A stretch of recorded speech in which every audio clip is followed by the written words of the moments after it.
Halo guys, Assalamualaikum warahmatullahi wabarakatuh. Dan welcome to my video. Nah, pada video kali ini saya akan membahas tentang apa ya? Saya akan membahas tentang peluang.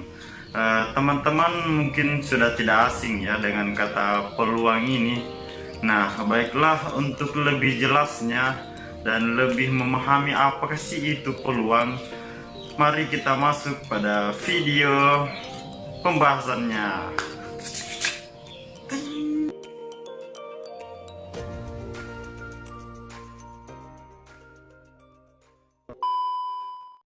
Pembahasannya,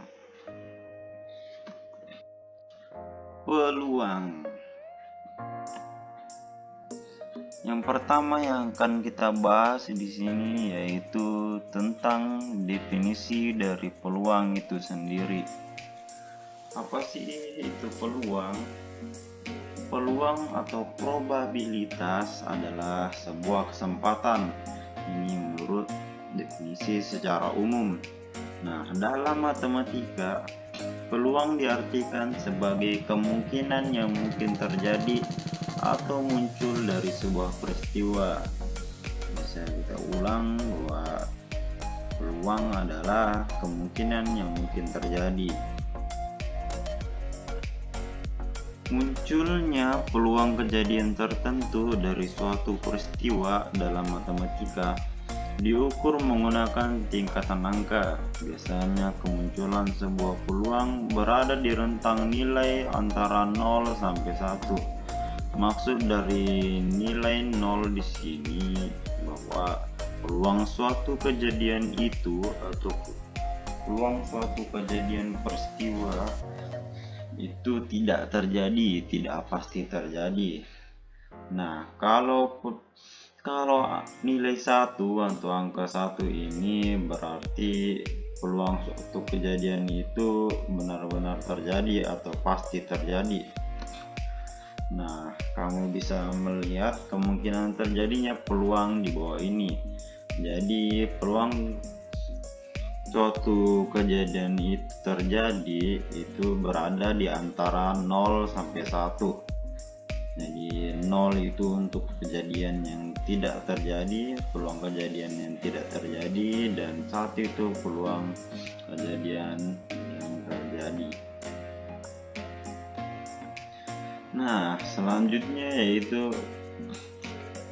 dalam peluang matematika itu ada pula istilah-istilahnya. Nah, yang pertama yaitu ada percobaan. Percobaan menunjukkan fenomena peluang yang sedang terjadi. Jadi, misalnya ada Bambang sedang melakukan percobaan melemparkan sebuah dadu. Nah, itulah adalah fenomena peluang yang sedang terjadi. Peluang apakah dia ingin mendapatkan nilai ganjil atau genap pada dadu tersebut. Yang kedua yaitu ada yang dinamakan dengan ruang sampel atau yang biasa dinotasikan dengan simbol S. Ruang sampel adalah kumpulan dari hasil yang mungkin terjadi dari suatu percobaan, dan titik sampel adalah anggota-anggota dari ruang sampel. Jadi ruang sampel ini merupakan jumlah dari titik sampel Yang ketiga yaitu titik sampel, bagian atau anggota dari ruang sampel. Nah, yang keempat adalah kejadian, kumpulan dari beberapa titik sampel yang akan membentuk kelompok sampel, bukan ruang sampel. Nah, untuk lebih memahami dan mempermudah, saya akan memberikan contoh kasus yang memuat istilah-istilah dalam peluang matematika ini.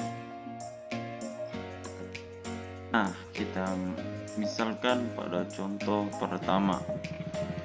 Misalkan Bambang melakukan percobaan dengan melemparkan sebuah uang koin sebanyak 1 kali. Jadi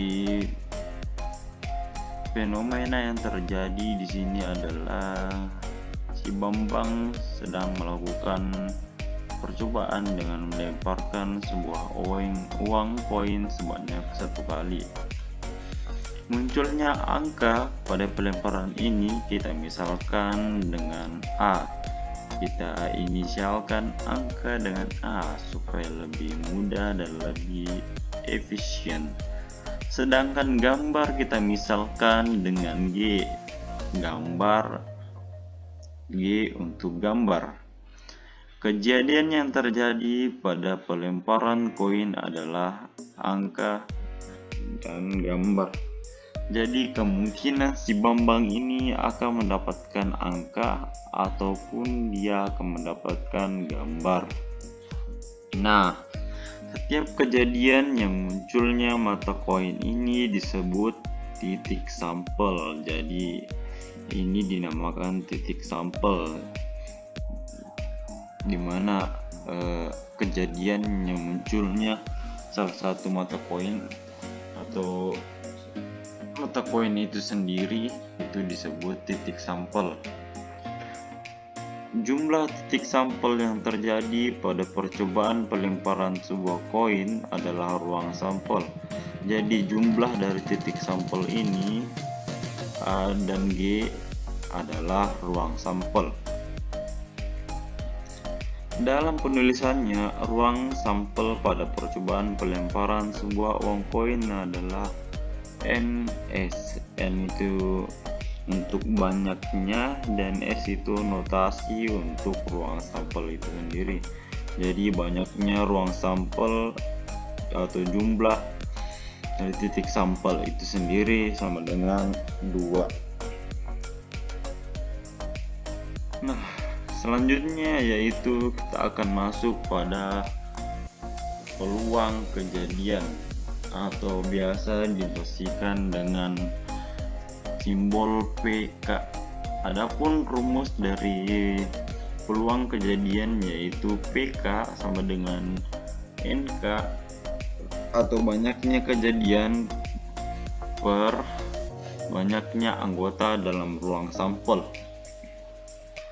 PK sama dengan NK per NS. Untuk lebih memahami dari rumus ini, kita masuk saja langsung pada contoh soal yang kedua. Tentang sebuah dadu dilempar 1 kali. Jadi sebuah dadu dilempar 1 kali. Peluang munculnya angka bilangan ganjil adalah, jadi yang ditanyakan di sini adalah peluang dari munculnya bilangan ganjil. Jawabannya kita cari dulu apa yang diketahui.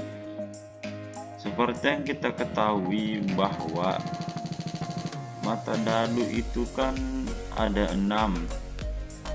Ada mata 1, mata 2, mata 3 sampai dengan mata 6.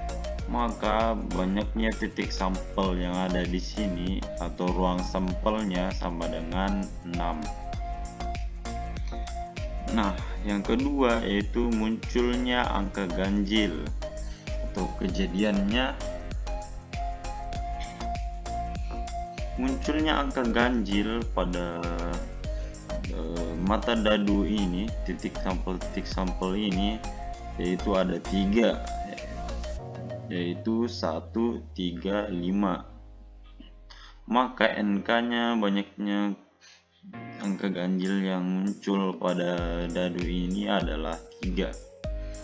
Sehingga peluang munculnya angka bilangan ganjil yaitu langsung saja kita masukkan rumus PK sama dengan NK per NS, yaitu munculnya angka ganjil munculnya angka ganjil dan banyaknya titik sampel. Kita bagi 3/6 sama dengan kita bagi masing-masing bagi 3, sehingga kita akan mendapatkan nilai 1/2, atau kita sederhanakan menjadi 1/2, atau kita bagi 1/2 sama dengan 0,5. Jadi peluang munculnya angka bilangan ganjil pada satu dadu itu adalah 1/2 atau setengah. Nah, selanjutnya yang kedua yaitu peluang komplement dari suatu kejadian. Apa sih itu peluang komplement? Nah, peluang komplement atau P, atau biasa dinotasikan dengan PKC atau PK aksen, adalah peluang kejadian bukan K. Artinya di sini peluang komplement adalah kebalikan dari PK atau peluang kejadian itu sendiri. Adapun rumusnya yaitu PK ditambah P komplement sama dengan 1. Kemudian kita pindah ruaskan nilai PK nya atau peluang kejadiannya ke sebelah kanan, ke ruas kanan. Jadi kita dapatkan P komplement sama dengan 1 dikurang peluang kejadian. Untuk lebih mudah memahaminya, atau kita langsung saja masuk pada contoh soalnya. Contoh peluang Bambang. Oh, ini si Bambang lagi. Peluang Bambang lulus kompetensi matematika adalah 0,5. Maka peluang Bambang tidak lulus kompetensi matematika adalah, jadi kita ingin mengetahui atau ingin mencari peluang Bambang tidak lulus kompetensi matematika itu dengan diketahuinya peluang lulus kompetensinya. Nah, langsung saja kita jawab.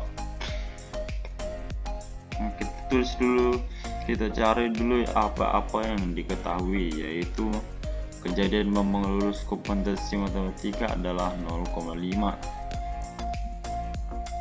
Dan KC-nya yang kita tanyakan yaitu kejadian Bambang tidak lulus kompetensi matematika. Maka langsung saja kita masukkan, kita pakai rumus peluang komplement, yaitu 1 dikurang PK. Tinggal kita substitusikan nilai PK yaitu 0,5. Kita masukkan di sini, kita substitusikan di sini, sehingga 1 dikurang 0,5 sama dengan 0,5 atau 1/2 setengah. Jadi peluang komplement dari si Bambang tidak lulus kompetensi matematika adalah 0,5. Nah, selanjutnya yang terakhir adalah frekuensi harapan.